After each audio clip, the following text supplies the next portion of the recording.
প্রিয় ছাত্রছাত্রী ও দেশবাসী এবং আমার দূরপ্রবাসী ভাই বোনেরা, আপনারা সবাই দেখছেন ঢাকা বিশ্ববিদ্যালয় ক্যাম্পাসের ঘটনা। কি সহিংসতাভাবে আমাদের ছাত্রছাত্রী ভাই বোনদের নির্মমভাবে খুন করছে, হত্যা করছে, অনেক মা বাবার বুক খালি করছে, অনেক ভাই বোন হারা হয়েছে, আত্মীয় স্বজন হারা হয়েছে, অনেক স্বজন হারা হয়েছে।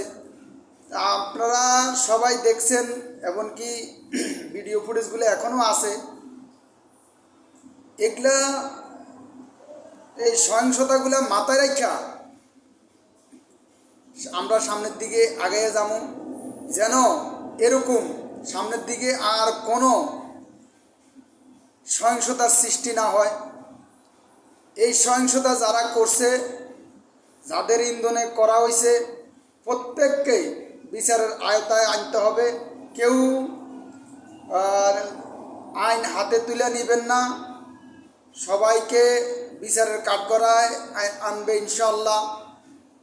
আমাদের সবার কাছে একটা প্রত্যাশা, কেউ আইন হাতে তুলে নেবেন না। আমরা আইনের বিচার চামু, আইন বিচার করবে ইনশাল্লাহ। সবাই ভালো থাকবেন, সুস্থ থাকবেন, দেশের দিকে সবাই খেয়াল রাখবেন। এটা আমার দেশ, আপনার দেশ, আমাদের সবার দেশ। দেশকে আমরা ভালোবাসি। আসসালামু আলাইকুম ওয়া রাহমাতুল্লাহি ওয়া বারাকাতুহু। বাংলাদেশ জিন্দাবাদ।